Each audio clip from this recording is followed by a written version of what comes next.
Welcome to another episode of Pen and Prosper, a podcast where JT Lawrence is coaching me, Melissa Delport, to be a six-figure author, and we are putting it on the internet. I have actually lost track, friend, of how many episodes we've done, but last checked, I think we were at like 53 or 55. I think so. I'm going to have a quick look. Yeah, no, it's absolutely crazy. Every time I say that now, I'm like, I can't believe we're still doing it. 54. I think it's episode 54. Listen, if we wrote for 10 years and made absolutely no money, we have really proved that we have grit, if nothing else. we go the distance. They say if you get past 50 episodes, then you've like got something going. So congratulations to us. And to our wonderful subscribers. Yes. Before we dive into our mindset, which we are going to be discussing today on this glorious Friday, the 27th of February, we want to say a huge thank you to our sponsor, Vellum, without whom we would not be putting books on the internet half as easily as we are able. We do have a code. If you want to try Vellum, we will put that in the show notes and at the end of the show. To our paid subscribers who have been with us, a lot of our paid subs have been with us for a long time. They are starting to help me in the group. I'm probably getting more out of them at this point. Like Paula is like constantly helping me. Like some of them are like doing so well, and I'm like, oh, how do I do this? How do I do that? I reached out to Paula the other day and I asked her if we could do a newsletter swap, because I thought instead of doing book fun on that, I'm going to do I'm going to reach out and do personal to really identify people I think would fit. And she was like, sure. Do you have a reader magnet? And I was like. Anyway, so guess what I'm doing this week.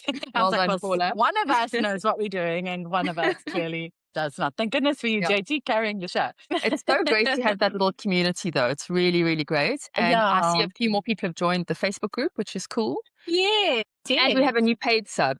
Graves, which I love. I mean, that name is such a... I know, it's Daisy Graves. Yes, welcome, Daisy. I don't think Daisy's in the group, so we will reach out and let her know. But just for those of you who don't know, we do have a Facebook community group, Pen and Prosper, on Facebook, and it is for our paid subs at this stage. And if you're a paid sub, remember to let us know when you have new releases so we can mention it on the show. Yes. And to Elize, our editor extraordinaire, we love you, Elize. It's not your birthday this week, so we won't make such a big... Just thanks, Elize, thanks. So I'm excited for today's episode because I always feel like you go out into the world and you watch all the podcasts and you listen to all the things, and then you come and you give me like the Cliff's Notes version on how to make my life easier. And I'm here for it. I'm here for it because it saves me so much time. It's like you saving me time. Yes, you're saving me time, you're saving me money, you're putting me first. Okay, so shall we dive in? I know you have quite a nice lineup because you specifically are speaking about... Well, just in general, you're right. I read a lot of productivity books and mindset books and manifesting and all that good stuff. And I love sharing the stuff I learn that helps me. So in general, I'm going to start sharing more of that. But today is more indie author focused because Matt Holmes sent an email a few weeks ago that like resonated so hard with me because I feel exactly the same way as him. So we can talk about that. And then I also have some bullet points here. Nicholas Eric sent out a mailer a good few weeks or months ago, and I really thought they were good enough to write down. So I've got those notes here and we can just go through each one and just chat about them briefly. Okay, perfect. Yeah. Perfect. Yeah. I don't need my notebook because I will just watch the episode again when we're done. Okay, right. Hit us with your... I love it. It's like the guru is stepping in. And this is so your zone. It's so your zone. You're so good at this. The guru has arrived. Okay, and I am ready. Okay. This, like you say, this is very indie author focused, which is so nice. Yeah. Okay. I've got loads of other stuff from other places that isn't so indie author focused. But we'll get there. I'm always reading and listening to those kinds of things. So I'll bring more of it into the show. Okay. So I think I'm going to start just by reading Matt Holmes's mailer. It's not very long. Okay, are you ready? I'm ready. Born ready. This was on the 14th of February, 2020. He said, I had a tough conversation a couple of years ago. It was with someone who was doing everything right, showing up consistently, putting in the work, making progress by any measure. On paper, things were going well, but underneath, exhaustion, the kind where you're not sure if any of it even matters anymore. The confession. When I pushed a little deep, it all came out. Can't watch TV in the evening without feeling guilty that I'm not working. I go for a walk and spend the entire time mentally writing to-do lists. My wife talks to me and I'm nodding along while running through ad dashboards and spreadsheets in my head. The worst part, this person had built something most people could only dream of, a growing business, real results, genuine momentum, and they couldn't enjoy any of it. The trap. Here's what nobody tells you about building a business around your books. The guilt doesn't come from doing too little. It comes from never defining what enough looks like. When there's no finish line, everything feels unfinished. You know, Rachel and I always say there's no finish line. Hey, really? Yes. So you either work all the time or you don't work and feel terrible about it. Both options are rubbish. This person knew it too. They could see the pattern. They could articulate exactly what was wrong. But knowing and fixing are two very different things. The fix. The answer wasn't to work harder. It was to build a container, a focus window of 3 to 4 hours in the morning. Real work, deep work, then stop. And you know, this is what I've been doing. And it has been the answer for me. It has been life-changing, honestly, game-changing. Like taking a lunch. I've been taking a lunch hour where I actually put my stuff down. I'm like, I'm on lunch. I don't remember the last time I did that, but Paige obviously takes it. And I was like, when I saw her, and I was like, I'm gonna start. It's crazy. Like, it's crazy when you're not used to it and then you do it. Like, it's so rewarding. That little, like, it's crazy. Like space to breathe and to feel like you actually have a life. If you're doing nothing, I'm playing on my phone or watching a program or reading a book or just looking at the window, going in my garden, it's like, wow. And you come back feeling like, cool, like this is how it should be, right? That's when you're in an office setting, that's what you do. So this is all sounding very familiar, by the way, what you're reading. So like, it's like, I'm feeling attack. Yeah, this has just summed me up last year. I mean, I was a complete prison. So okay, I'll finish reading and then we'll. The fix. The answer wasn't to work harder, it was to build a container, a focus window of 3 to 4 hours in the morning. Real work, deep work, then stop. Not because there's nothing left to do, there's always something left to do, but because one focused morning spent on the right task will outperform 6 scattered hours of being busy every single time. The same is true for you. One focused hour improving your blurb or testing a new ad image beats an entire weekend of half-hearted multitasking with Netflix on in the background. The permission slip. The person I was talking to needed to hear something simple. You don't need to work more. You need to work on the right things inside a window that has edges. I'm just going to say that again. You need to work on the right things inside a window that has edges. Then let the rest of your life be your life. Write your books, run your ads, build and nurture your audience, but put boundaries around it. Then go watch TV, play with your kids, walk the dog, go to gym, make time for date night with your spouse. Not because you've earned it, because that's the whole point. Your author business is supposed to give you freedom. Your author business is supposed to give you freedom. Don't build a prison with it instead. Wow. One more thing. That person I was talking to, it was me. A conversation I had with myself while walking our dogs at 7 a.m., mentally trying to figure out why my Facebook ads were crashing and burning. I wasn't on a coaching call. I wasn't mentoring anyone.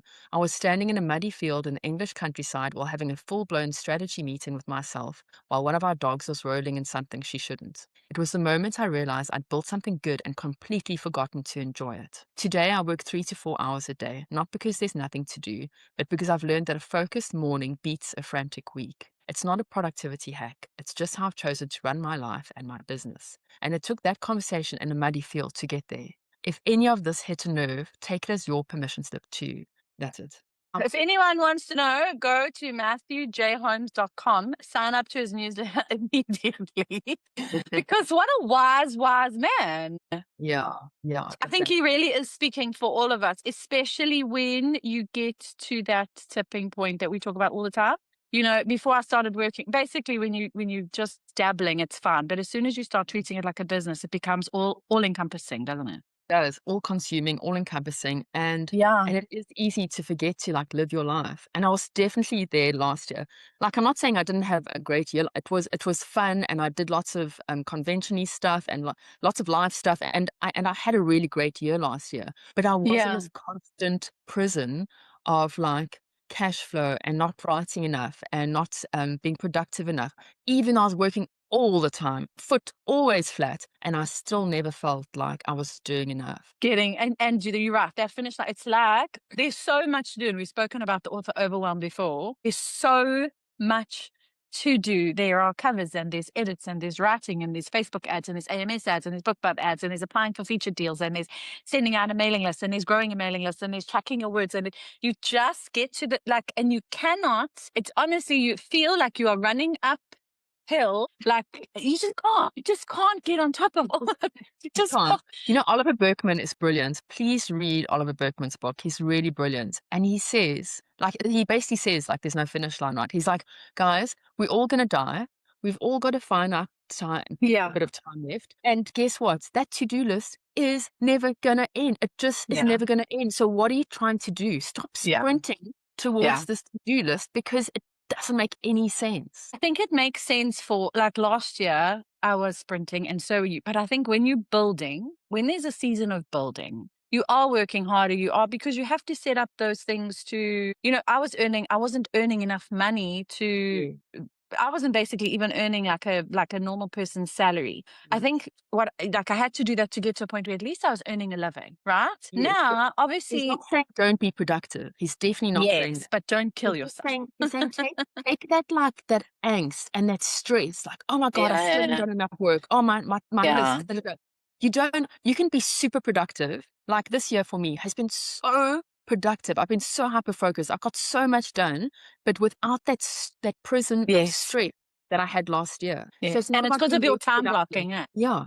It's not about being less productive. I think I'm more productive because I'm healthy, I'm exercising, I'm not under a huge amount. I'm not putting myself. That's the thing. Why are we putting ourselves under so much stress? We don't have to. You can be productive without that crazy stress on you all the time. It's bad for everything. It's bad for creativity. It's bad for your body because you stop exercising and you just want to work all the time. It's bad for your relationships. It's just terrible. Yeah, 100%.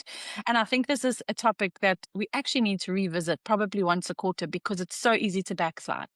The road to hell's paved with good intentions. So we'll talk about this and I'll be like, no, you know what, and then I do it so well. And then you inevitably you start to, you have to keep reminding yourself that there is life outside of your author. Like you mentioned earlier, I had to do time blocking because I know myself.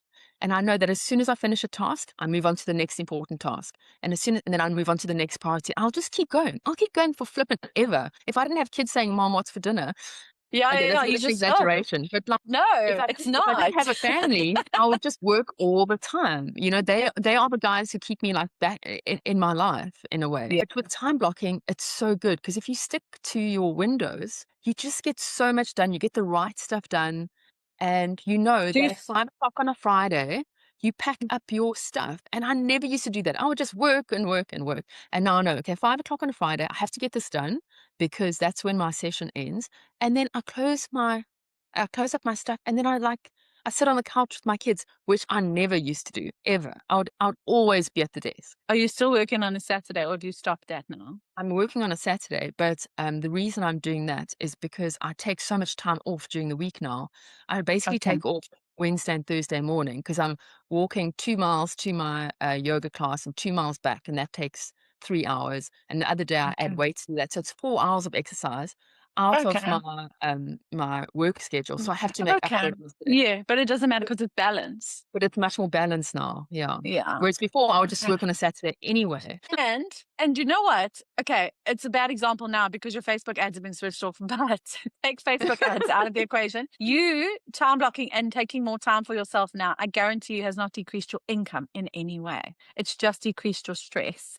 Do you see what I mean? No. And I'd say it's a bad example because I know you've had one of your worst months ever, but it's not because you've taken a bit of time for yourself. Let's make that very clear. Yeah, but I mean, the thing is, income is a lagging indicator, right? So the problem I have now started a few months ago, I think Facebook ads off. So I've been so productive this month and written so much and edited so much and like got so much done. This will pay off, but it's not going to pay off this month. It's going to pay off in 3 months' time. And you just have to always keep that in mind. There are leading indicators and lagging indicators. Leading indicators are what you're doing today. Are you getting all your work done? Are you writing 2,000 words in your manuscript? Are you looking at your Facebook ads and making sure that they're efficient? That stuff will pay off in the future. I don't know if you know this, but I have an enormous double door, glass door next to the sliding door. And I bought these so I could write things down. And I need to write that down. It's going to become like a massive whiteboard. Cool. Very cool. I love that. Leading indicators and lagging indicators. I've never heard that expression. It's like weight, when you you have your calorie deficit and you exercise and you're doing so well and you step on the scale and the scale's actually gone up. And you're like, Mhm. what? This isn't, What this happened? new lifestyle plan isn't working. And then you do it for a few more days and it's still not working, but it pays off in time. And you can't trust the scale going grrr like that. You have to have faith and And just stick it out. stick it out and do the right thing. Like, it's also about your personality and who you want to be. Who do you want to be? You want to be a successful author, a productive author, a healthy author, all that stuff. That is the email. That is the goal. Like, that's the trap I was in last year, and it's exactly what I've escaped from. And I feel so good about it. And I want other people to Be know. liberated. Yeah. Yeah, I want them to have the same feeling. Because, yeah, I mean, honestly, it's been years that I've felt like imprisoned is not the right word, but it's like under my own thumb, you know, like always having to work, and like never a day off is such an exaggeration. I definitely take days off, but never like just feeling like, oh, I can take a day off and feeling good about that decision. And And not whereas feeling now, guilty. now I take a whole morning off and go to yoga, and I feel great about it. I don't feel guilty. I feel amazing. Yeah. No, this is good. I definitely do feel like I have more balance this year. I also feel like in terms of productivity, a lot has been done. Like this, and obviously for me, that a huge part of that is having help. Um, Yeah.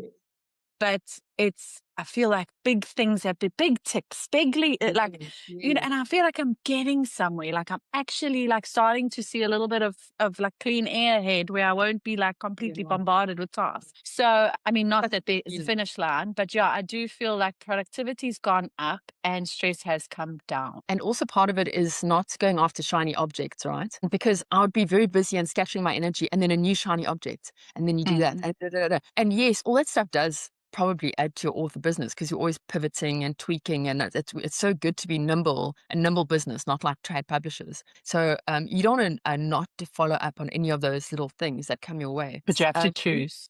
You have to choose. And when your time is limited, like, oh, okay, I only have Thursday afternoon to work because the mornings I'm doing something else, then you make sure that you're doing the right thing. And that's a lot of what Yes. matters. You have to focus on the right thing, the things that is going to move the needle. Yes, so the books always prioritize the writing. A very wise woman Always told me prioritize. that. But it's funny how we take different things, those shiny things. Like, for example, like since we've started this podcast, you like are so passionate about Kickstarter, right? Like that's been like something that's a shiny thing that I think suits your, like you are, that is a big thing for you. For me, it was, I've typed his name into YouTube about 1 billion times this week. And now Derek Slayton, his model, like I'm really, really excited about that. Like that appeals to me big time because I don't know if it's just the fact that you can revisit this world and it's very like writing focused and storytelling focused. And so I think little shiny things is a bit different. Like, it's a big project. it's part of the strategy. It's Yes. it's in my strategy. It's not a new Yes. shiny thing. And So for you, me, this is a bit of a new shiny thing, but I do think that it would work really well within my business. So do you know what I mean? yeah, for you, it's new and it's shiny, but it's not a new little shiny thing that's going Yeah. to distract you and put you off course. You saw that, it resonated with you, and you're like, that is going to be part of my strategy. I think that is very Yes. different to like, oh, let me quickly go and have a look at that. Oh, you know, it's Yeah. 100%. Do you know what else I'm slowly realizing is that of all the things that I do, social media, and I'm not talking about American, I'm not talking about my US TikTok, which is purely marketing based. I'm talking about social media, Instagram, Facebook, TikTok, Twitter groups, all of that. Do you know how useless it is in my model? I put a thing up because I'm opening a new dystopian list for this Barren Lands project that I'm doing. yeah. I did a TikTok, like a 3-minute discussion on it. I put it on Facebook. I put it on Instagram. It got all sorts of like likes and hearts. And yes, this is so exciting. I got 2 sign-ups. Yeah. And I thought, you know, people are like, the power of social media. I'm like, back matter sign-ups, far more valuable. Social media is like, I'm finding it so, other than Facebook ads, obviously, I'm finding it so ineffective. And it's such a time suck. So that is on my, like when I'm going into Q2, I'm going to seriously rethink. It also is, I hate to say, the place where a lot of cancel culture exists. It's crept into, the toxicity has crept into even essay book talk. It's crept in and it's like, I find it, it's such a shame. And it's just a group of people that can't play nice. And I'm like, it ends up shifting my focus. So I've actually gone off it. Like I deleted the app and I was like, and I feel so liberated. You want to cancel me, you cancel me. I won't even know. Yeah. I won't know because that's, you know what I mean? So I am definitely going to rethink my social media. I think mailing list, different story, but that broad social media, I mean, we're still going to do it because you have to do it, but I definitely am going to pivot a little bit and Yeah. just. I mean, you always rip me off because I don't do social media properly. But from the beginning, I've never actually like seen a massive benefit to doing social media properly. That said, there are authors who have these like Yeah, books that are that are crashing. amazing. Yes, like the Colleen Hoovers and the, Yes. And that's, I mean, it's absolutely amazing. And you can't argue that that works. But that is almost a full-time job, I think. And I'm not interested in that. You know me, like I don't want to spend all my days making content and being on social media. It's not what I signed up for. Yeah, and you know, you'll post a photo of yourself and you'll get like 20 likes and you're like, oh, that's cool. And then you'll post a thing about your book and you'll get like 2. And I'm like, all that time and effort to create, but it's not worth pages time. I'd rather do other stuff, you know? So, yeah, I think I'm going to just back off a little bit with that. Yeah, you have to constantly be looking at things like you say and say, what is taking up my time? Yeah, And what is making me money, is growing my business. exactly. It's the 80-20 rule, right? Yes, keeps coming back to that. And I'm really, I mean, you know, even when you used to tell me about that, I didn't really. She won't go away. The cat is like, I want to be in the video, mama.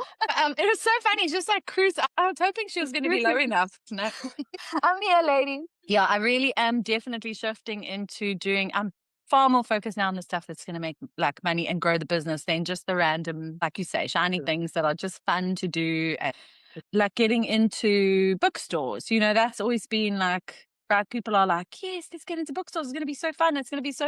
And I was like, I've never really been that keen on it, but I got a little bit caught up in the hype. And then I did the cost exercise, and I was like, absolutely not. Like for the time, the energy, like even selling out of hand, and that's not going to be part of my strategy. It's just I don't sell enough books to warrant all the work.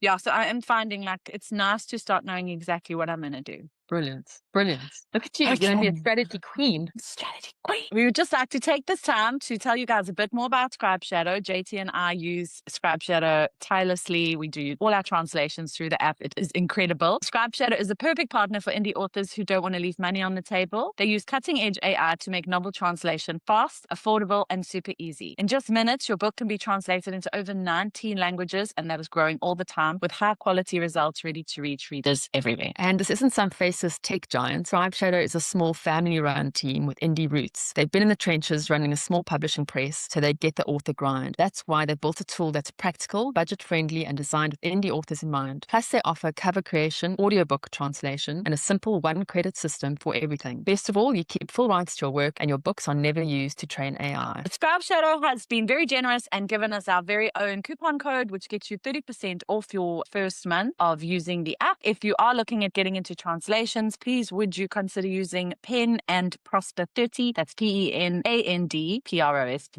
30, and doesn't cost you any extra, and it just lets Scribe Shadow know that we are sending traffic to them and that we are supporting them. All right. Now, so that was the email. And now you have. If you guys don't subscribe to Matt Holmes or Nicholas Eric, I would recommend that you do, because they're always sending out really handy stuff and like really well written emails, and you don't have to like read a 10-minute email to get a nugget. You know, like they Keep well it. written emails. They're worth getting, and you just skip the ones if you don't have time. Whatever, you just skip the ones you don't think are going to Get Matt Holmes, but I don't think I get Nicholas Eric's. He's the guy I told you about. He's a Facebook. At this point, we're just gonna like ignore her. Nicholas Eric. Oh, Nicholas. Yeah, that's no. You got colored page. Come on, go. Office cat. Facebook ad person. Okay. So like similar to Matt Holmes, I guess. And he's the guy I told you about who he's so calm, and he speaks in like such a calm voice about everything, and he's really clever. And like I could just like listen to him for a whole podcast. See, he's got a lot of courses. Amazon ads, Facebook ads, roadmaps. Okay, marketing road. Okay, so he has a lot of author resources. Oh yes, John, he's been around for a long time. He's often interviewed by this Spargles. He's just done like a two-headed episode of the Spargles, which is definitely worth listening to. He's great. Okay. And if you enter your name and email address, you receive the 80/20 marketing cheat sheet, breaking down the keys to building a successful author career. I'm going to do that right now. That Get the sounds cheat good. sheet. Yeah, I'm getting the cheat sheet. Get my cheat sheet now. Okay, I've signed up and I got a cheat sheet. Right. So this was sent. Oh, I'm so organized. I even wrote down the date that he sent it. 16th of December, 2025. Okay. First thing. So he basically just sent out an email saying, guys, I know the industry is scary at the moment. It was when like Andromeda was happening and all that nonsense. And like, and AI is happening and and I know that's the world's a scary place, but like just come sit down and let's just chat. That was the kind of tone. Yes. Everything's going to be okay. Okay. So number one is that consistency compounds. Okay. So I would agree with that wholeheartedly. I've seen his it. email was a over lot and over longer, again. right? I just wrote bullet points, but consistency Yes. compounds. We know that. Yes, write books, keep writing books. Now, Mela, keep sending out a mail. Post on Yeah. Facebook, keep posting on everything you do it consistently. TikTok, be consistent or don't do it at all. The consistency thing with like what he's saying, I 100% agree, because you do need to put out books consistently. We've seen what my urban fantasy sales have done since I haven't released a book because I was doing my steamy romance. So you do have to put out books frequently, as fast as you can, without burning out and without you feeling like it's a prison. But you really do need to focus on putting them out, and of course ads and all of that stuff. But where consistency, I think, gets a bit muddled and not helpful is with things like TikTok, because people tell you just be consistent and it'll work, and that is not true. You've got to be doing the things you're doing consistently have to be good and they have to work. Like, Yes. if I do, let's say I'm a cat lady and I want to sell my cat stuff, and I'm putting out some videos of my cats every day and it's not getting traction, and I think, oh, I'll just keep doing it for a year and then I'll get traction. That doesn't necessarily work like that. You've got to put out stuff that people like, that people feel like they need, or it's a solution to their problem. You can't just be consistent with what you think is the right thing. Yes. The quality of the content has to count as much as that quantity every day. Yeah, and it's not even about just quality, because you can put out quality content and there'll still be no traction over time. It has to be right in so many arenas, so many overlapping arenas for it to actually work. Do you know what I'm saying? Yeah. No. I do know exactly what you're saying. It's like the hooks. Like this, I'll put out like a TikTok that I think is beautiful, and it just falls flat. And you're like, what? There's things that hook people and things that don't hook people. Yes. And sometimes what we think is going to do well actually sucks, and you have to be prepared to pivot and figure out what works. Yes, I think it's a pivot. So it's not be consistent above all else. It's try and test and trial and pivot and trial and test and pivot until you find something that works, and then be consistent with that. Yes. Don't be consistent with the first thing that comes into your head. Okay, I'm going to be doing this kind of content. Oh, you've got to really like find your place and then be consistent. Okay. An indie author example would be like, okay, I'm going to write this particular genre. I'm going to write cozy mystery for children. And I'm just going to be consistent. The quality of the book's going to be good. The blurb's going to be good. The cover's going to be good. And I'm going to be But it doesn't sell. And it doesn't sell. Yeah. So you've got to be careful what you're consistent with. And then you turn around and you're out a billionaire romance and it takes off and you're making a fortune. You go, why wasn't I doing that for the last 5 years? Yeah, Because you were being, okay, got you. Okay. Very good example, friend. Good example. Now you're speaking a language. In the cat lady one I found. Yeah, I was like, where are we going with this? Just because my cat walked across the screen, you don't have to attack me. Hey, there's nothing wrong with cat ladies. Okay, so that's the first one. Consistency compounds. Okay. And if you can combine that with like your time blocking and stuff, and you're like, okay, you are going to write 2,000 words every single day until that book is done, then, or however you want to do it. I mean, not everyone likes writing every single day or whatever, but you've got that winning thing in mind. You know it's gonna move the needle, and then you just have to do it every single day, or whatever, to the cadence that suits you. But you have to be consistent. Get it done. Get it out. Next one. Okay. Got you. Next, number 2, start small and scale. Makes sense. That's general advice. I don't think we need to talk about that much. Don't blow all your money. Don't blow all your money on day one of Facebook ads, y'all. Do some testing. Yeah. And I guess with anything, it's like anyway, I don't think that's worth talking about. It's like we know it's true, right?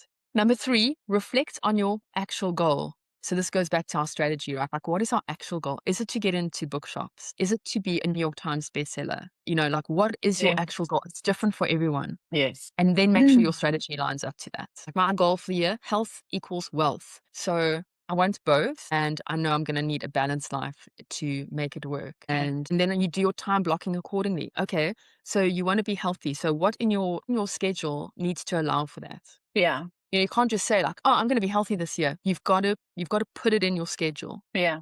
I'm so tempted to do some time block testing. I'm so tempted, especially with this new project, and with my writing. And I'm like, oh, because obviously like prioritize the writing. I'm like, but I just want to see how long it takes me on average to write episode. You know what I mean? And then I'll kind of be able to make that call. Yeah. And always just give yourself a little bit more time than you think you need for that task. Yes. Just to feel like you can breathe, you know, because there's one school of productivity thought, which is like your task will take as long as you let it take. So like if you've got an hour to do a project or 3 hours to do a project, it'll take you 1 hour or 3 hours, depending on the time you give. So that's one thing. That's one way to look at it. But another way to look at it is you don't want to be rushing through your days. You know, this is your life. That's one train of thought. But the other way, the other thing we need to look at is we don't want to feel rushed all the time and like, okay, now I've got to finish this within this window, and then it's this window, and then oh my God, I have to go get the kids, and you don't want to live like that. Your time blocking must be your ideal lifestyle at the same time. Okay. Like I get to walk along the beach and go to yoga and then walk home, and then I get to have coffee, and then I get to work for 2 hours on a particular task. Then I get to have lunch. Then I get to work on task on a different important task. And it's like that kind of day, you know, it's not like, got to get everything done. Da, da, da. Okay, Wednesday's over. Okay, tomorrow's Thursday. Da, da, da. It's not that like that at all. It's much slower. You breathe and you super productive because you are rested and you just get stuff done. So when you know how sometimes when you're writing, it does kind of take over. Like if you're on a good wicket and you're like, oh, I'm writing and it's going so well, do you then the time block ends and you stop? Whether it's going, but do you just stop and tomorrow that starts up again? Or would you then? For everything else, the answer would be yes. For my top priority, which is writing, the answer is no. Because if I'm in the flow and I know that, okay, I should start doing my Kickstarter special design now, there's no way I'm going to stop writing to do design work. No way. Okay. So rather just keep going until that flow kind of starts ebbing, and then you can either just hit that block. Because you know it's going to come around again tomorrow or the next day or the next week or however many times you put it in your schedule. And it's not like super urgent. Only your urgent things. I mean, you make space for your urgent things and make sure that they get done right. But if it's something that you can just put off for a week or whatever, then definitely just keep with the priority. I mean, my priority is to write 6 urban fantasy books, like as soon as possible, but without stress. So that'll always be my priority. Okay, got you. Okay. Right. Okay, then reflect on actual goal. He also just said your actual goal. So everyone's goals are different, but he said your actual goal is writing and selling books, which if you really like condense it down, right? If you strip everything else away. Yeah. And then you sell the books. Yeah. Everything else isn't as important. Okay, number 4. Publishing is an infinite game. I'm not 100% sure what that means anymore, but maybe it's about there not being a finish line. That's exactly what I thought. I was like, he's put it in a different, it's just infinite, it's never ending. Yeah. Okay.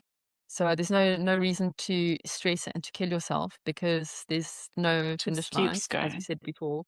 And also it's quite nice that it's a game. It is a game. It's like the software gamifies stuff so nicely for us. Like we check our sales and we see like what's selling and how many page reads, and like it's fun. Indie publishing is really fun in that way. It is, and it's becoming more and more fun. Something you said in the last episode that really resonated with me is that now there's no one size fits all way to make money in this industry. There are so many options. There's so many things. There's so many fun, cool things we can do. Like this week with seeing these covers. I mean, House Page just knocked it out of the park first try. Well, listen, why don't you tell the guys what you're doing so that they know what this new project is? Yeah. I didn't. Okay, so YouTube got monetized. Woo! Woohoo! I know. I was so excited. I'm fingers and crossed for you because you've got to be next. Yeah, it's so lacquer. It's so lacquer to wake up and I check it and I'm like, while I was sleeping. The best feeling, the best. Also, like that's with Kindle too. Kindle, there's always ads running. There's always checking. Like the YouTube is not like that. It's because it's all happening kind of on the thing. But I do have to check something because I had a comment that there's already after 3 days loving this book, but there's too many ads. Like each chapter is like 3 to 4. So I messaged Rachel this morning and she did kind of give me an idea of what to do. So I'm going to ask Paige to look into it. Obviously, I don't want people inundated. Like, I don't want it to be not a good experience. There's got to be the balance. And then, so like we know, the Derek Slayton thing, I'm so bleak that I wasn't in that interview. I think his interview is fantastic. I think he's fantastic. I love his model. But more importantly was the world. If it hadn't been for the Legacy trilogy, I don't think I even would have considered it because it doesn't, I never once would have thought of it for any sort of fantasy or anything like that. It was like, the Legacy world has been one of my favorite worlds because I love dystopia. You know that I keep waiting for dystopia to come around again. Love the world that I created in that trilogy was so cool. It was a post-apocalyptic after a nuclear war. There was rebels, there was superheroes. It was just cool, but it was a barren lands, basically rebeldom vibe. And the more I was listening to him, and I watched that interview a few times back, and I was like, it just resonated. Like you said earlier, like I just was like, this would be so cool for my Legacy world because I've got like these 40 years of like what's happened. The world's already set. All the bones are there.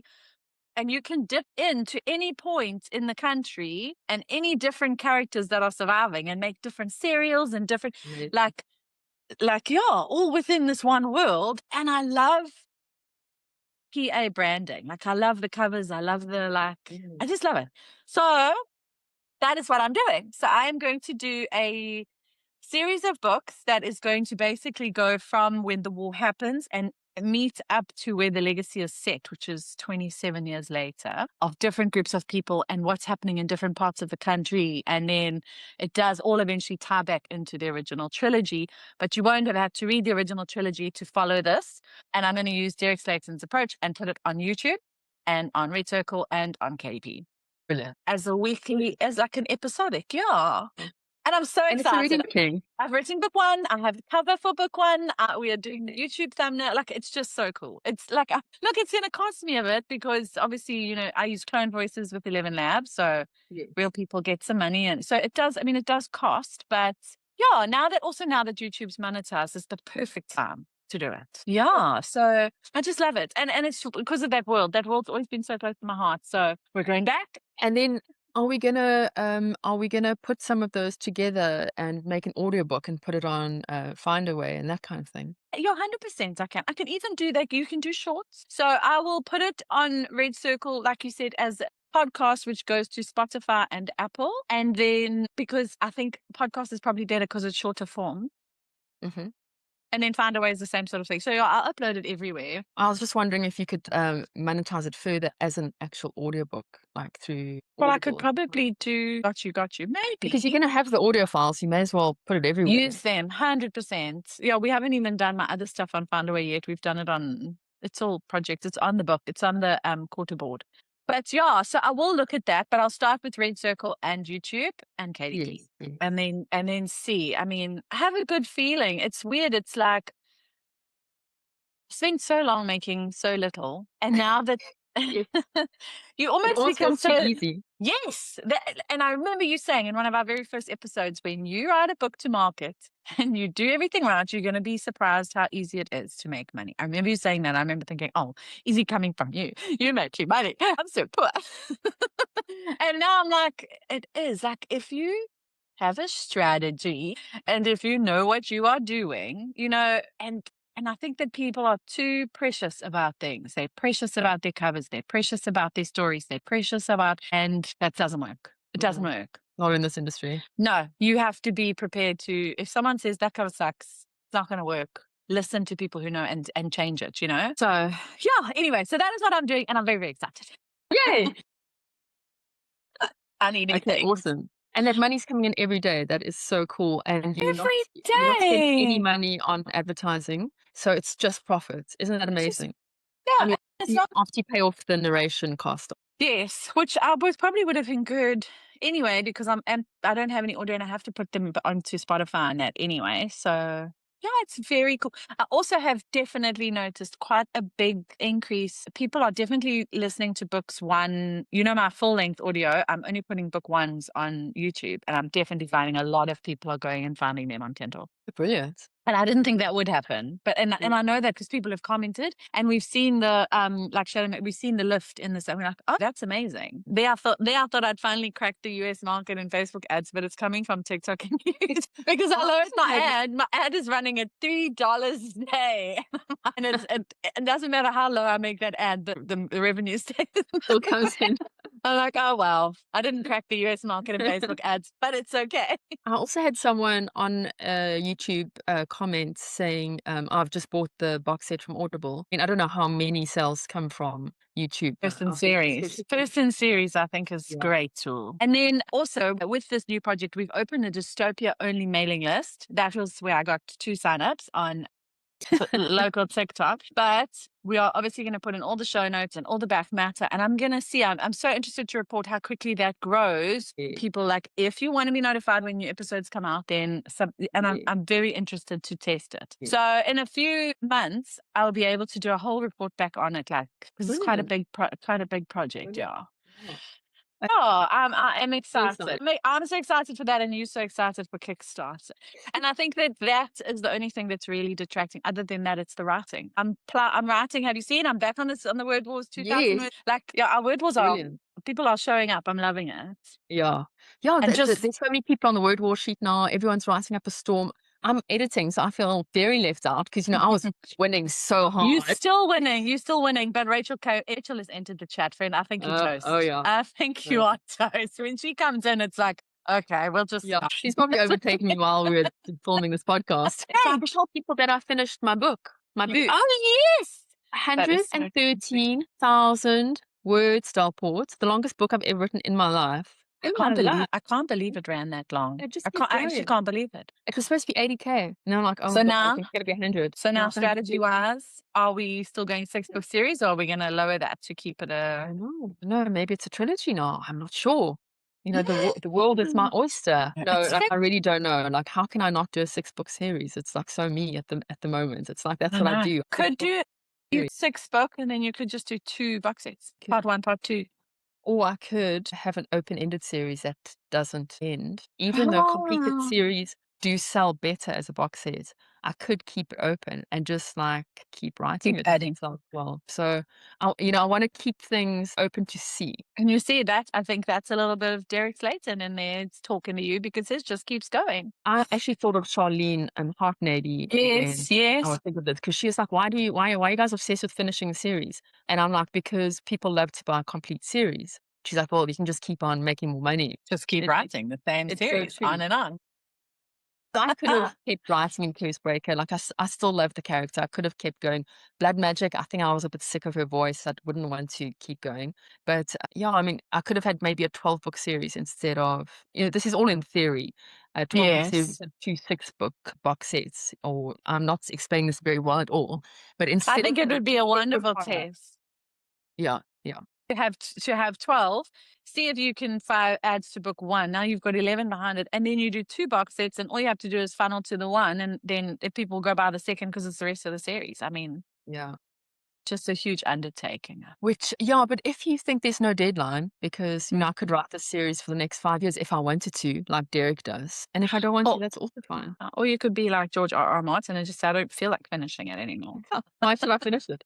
What have you guys ever done for me? Okay, we are being completely sidetracked. Right, let's get back to our points. Let's stay sidetracked because remember that email that Vlad sent that was so interesting? Yes. Should we talk about that? Or should we talk about it in our next episode? Yes, I think we are out of time. Okay, so we will part 2 this. Mindset for Authors part 2. What can you tell me? Okay, so we'll talk about Vlad then, and also we'll go from point 5 onwards in the Nicholas Eric list. Okay, great. Perfect. Wonderful. Until then, as always, we would like to say a huge thank you to Vellum. JT, you have our link. Yes, if you want to try Vellum for free, it's tryvellum.com/pen and prosper. And then you get to play around in Vellum and format as many books as you want to, and you only pay if you choose to export them, which you pretty much will because Vellum is amazing. Thank you to Vellum. Thank you to Elize. Thank you to our paid subscribers. And please, this is the first time that we're doing a two-parter. So I'm sorry about the wait. But That's like, sorry. okay. Peace out. Are you ready? Bye.